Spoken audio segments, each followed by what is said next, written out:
Hey everybody, how's it going? Welcome back to Fin Reaper Outdoors. I am in the kitchen today and I'm going to show you the secret fish. Pretty much everywhere you get fish at a restaurant, it's horrible. And most people, when they make fish at home, it's not really how they're cooking it, it's how they clean it. Today I'm going to show you the secret, which is cutting out the red meat. That is an absolute must on almost all fish. But if you've ever had some fish when it's cooked, it shows that little, it's got that like brown streak in it. That's the mud line or the red meat. It's kind of like the fat of the fish. And unlike beef, you know, the fat gives flavor. Well, it's kind of the opposite with this stuff. It absolutely is horrible. So you got to cut that stuff out before you cook it. It's time consuming, it's tedious. It basically almost cuts in half how much meat you actually get. But hey, you got to look at it like this. It's like getting a steak that weighs 12 ounces and you end up having 8 ounces of meat. I'm going to show you guys how to cut that red meat out and how that will drastically increase how good your fish tastes. And here we go. When I have a bunch to do, I just come in the house, do it on a cutting board at the counter. I've got me a bowl of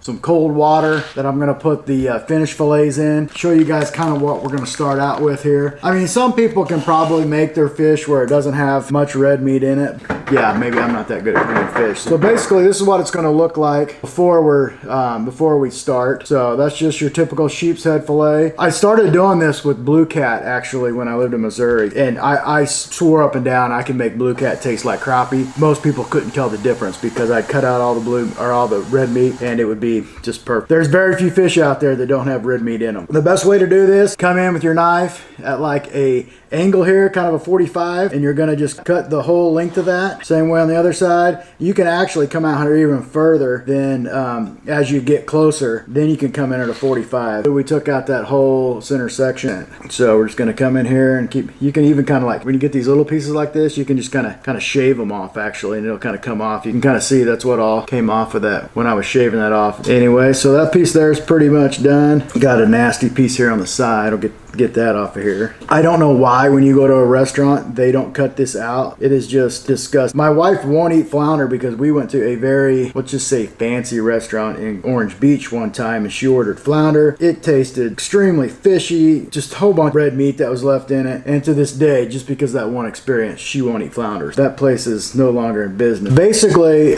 after 2 fillets, this is how much red meat has came off of those just 2 fillets of sheepshead. Yeah, you're losing a little bit of you know, how much it'll yield, but you couldn't pay me to eat that nasty stuff. It's kind of like I said, the fat that would be on a steak. This is going to be so much better now. This is actually salt water here. That will help, you know, keep the fish cool. You got to keep it chilled. Also, that salt water will help kind of get any more of the blood or anything out. I've got 2 gallon Ziploc bags to do. I've had these in the fridge like chilling overnight. Normally I fill them with water, try to soak them. As you can kind of see, this bag's, you know, got quite a bit of blood in it. The blood's what we want out of the fish. That's what's going to make it taste fishy. We're going to try to get as much blood out of the meat, and we're going to cut out this bloodline. So this is the #1 reason fish taste horrible, is because they don't cut out the bloodline. And like I said, it's not rocket science by any means. This will just 1,000% increase the table fare of your fish. You got to put this fish in some water for a day or so in the fridge. Any other blood will come out of there. The meat just becomes white as snow. So I'll go ahead and take out one that I did a minute ago and show you kind of what we're